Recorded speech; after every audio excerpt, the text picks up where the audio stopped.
And fall, when everyone's mood is dampened, was when it began.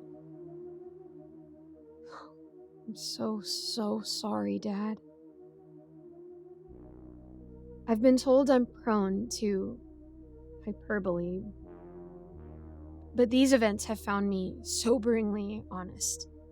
If I had to pick an exact point, it's when the neighbor's house disappeared.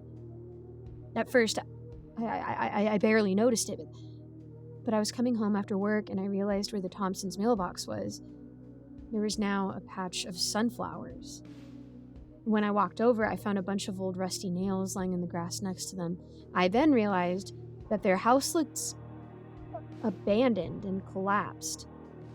It didn't make a lot of sense, though, because I just seen them not a week earlier. Maybe it was longer? I brushed it off, but it gnawed at my mind, so I figured I'd tell my parents. First, I just casually mentioned it to my dad, and he thought I was messing with him, but about 5 minutes later, I had to pry the phone out of his hand. He saw something, and he was convinced we need to call someone. Cops, firefighters, anybody. A day later, I found him hammering nails into the passenger side of his work truck. See, my mother knew longer than I did and swore up and down that she had told me at least twice not long ago. But it didn't make sense because she's been taking care of my grandmother for the past 6 months and we only talked on the phone maybe once since then.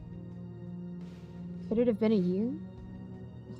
Either way, like I said, fall is slow and lethargic for us, but winter was just downright depressing. After the first snowfall, I saw a plant still standing in our driveway. I thought nothing of it, though I did decide to shovel the snow out, and I swear I shoveled that spot where the plant was too. The second I got inside and warmed up, I looked out to see a perfect 1-foot circumference of snow surrounding this lone plant sprouting from our gravel. Now, half terrified and half pissed, I decided to march out there and pull the plant out by its roots. Grabbing a big grassy handful, I rip and I almost pass out from the pain. It was awful. Like grabbing onto a tooth with pliers and not ripping it out, but crushing it. My head aches now just thinking about it. I barely remember stumbling inside, but I certainly don't remember nailing my shoes to the door, but they were dead center, like a wreath on Christmas. What is that smell? I focus looking down and see the hammer was still in my hand. Now, I was truly terrified. What made the Thompsons' home disappear? Why is my father hammering his truck? Why did I not remember taking my shoes off and doing this? I marched back outside towards the shed, past my father who was covered in snow, still hammering nails, now into the tailgate of the truck. I grab the biggest pair of hedge trimmers I can find, and I stomp right up to that lone plant. And then I wake up in my bed covered in sweat, still clothed. It's 3:06 in the morning. I've got 6 missed calls, and I tiptoe downstairs more confused than I've been in my entire life. I see my shoes still hanging onto the front door. But now a sunflower hangs from the tongue. Was this a message of peace? Or was this a threat? Whatever it is, all I know is I must go back to the Thompsons. It has to be the answer. It needs to be the answer. The only alternative I have is madness. Well, I'm not mad. Can't be. I've always praised myself for being a straight shooter. Someone who could wrap her head around some pretty disturbing and confusing problems. I can't falter in my own faith, but I can't understand this. God knows I'm trying. I checked those calls, and all that happened is now I wish I didn't. I was hoping it was my mother, but I quickly realized I was wrong when all I heard was heavy, labored breathing. Maybe it was a breeze? As soon as I shut my phone off, I smelled rot, like a dozen dead mice under the floorboards melting together. I keep hearing crows. Wait, my father was still outside when I saw him last hours ago. Is he okay? I go downstairs to the front door and turn on the porch light, and it casts just enough to see the outline of the truck. Have you ever seen Hellraiser? The once prized possession looks like Pinhead. My dad is nowhere in sight. This means I'm gonna have to go out there, doesn't it? I've double-checked the house. I need to make sure he's not in here before I risk everything to go out there. I grab my bolt-action 22. I know it's not much, but I'm not going out there with nothing.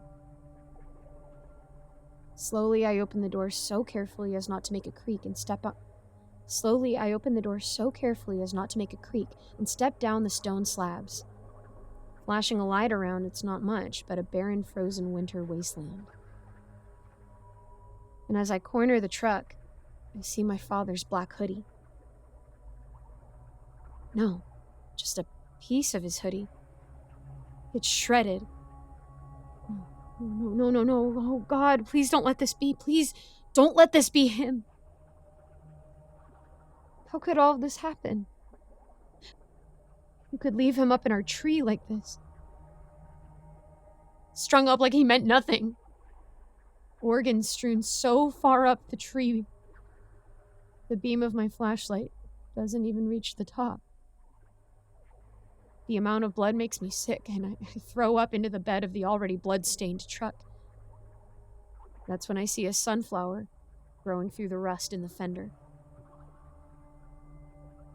I have had enough. I don't care if I die. I'm taking this plant and I'm tearing it out.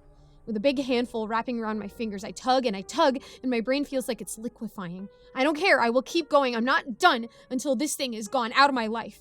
I will not allow what happened at the Thompsons to happen here. I refuse. I do stop, though. Now I can see two white, full moon eyes staring at me from inside my house. I left the door open again. And then it speaks to me.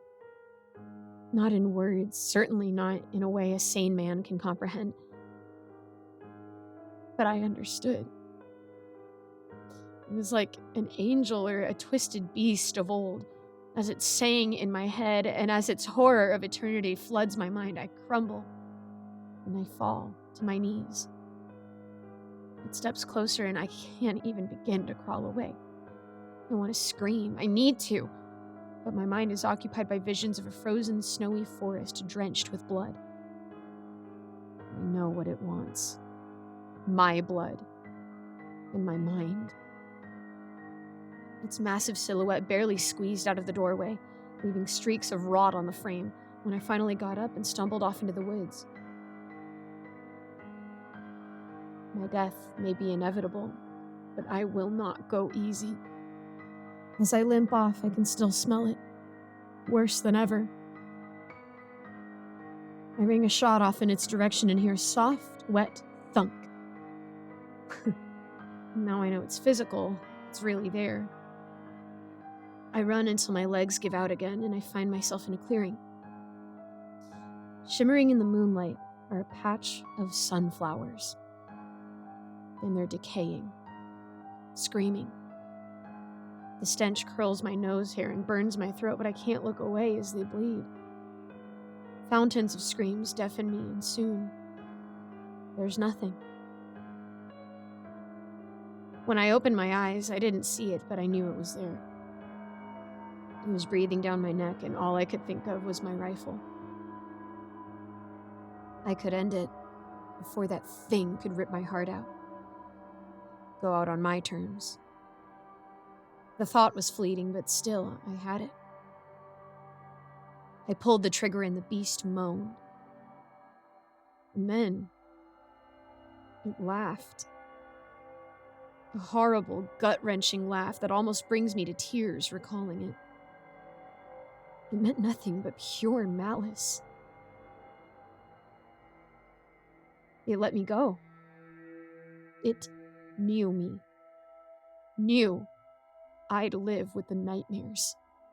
It knew that letting me go would be worse than gutting me. It knew the police would blame it on me. They did. Because how could I properly explain what had happened? So in my cell, I write the only thing I can. My experience of what happens, no matter how mad it sounds. And still, the thing watches me. Just out of my vision, but always there. Always peering around that dark corner. Of course, I still find nails every once in a while. In my cell, on the way to the recreation area. Places they should never be. But I've got a drawer full of them as proof.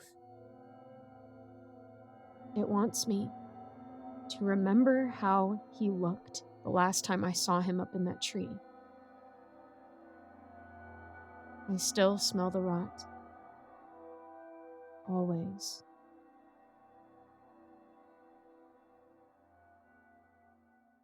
Thank you so much for listening to this narration. I hope you enjoyed. A quick thank you to my patrons, Rinku Starr, William Hartley, Cupcake Hips, Alonzo, I See Narrates, and Jesse Hartley. Again, thank you all so much for your support. If you've got any prayer requests, feel free to reach out to me on any social media, and I would love to know how I can be praying for you. And also, about each month, I link a different cause in the description to donate money to, people going through some tough surgeries or funds for victims of natural disasters, etc., etc. If you've got a little extra money to give to someone in need, I've got at least one link for you each month in the description. So that's there for you to do that if you feel that you can. Even if it means that you unsubscribe from my Patreon, that's absolutely wonderful. Much love, and thank you guys again for listening, and I'll see you in the next video.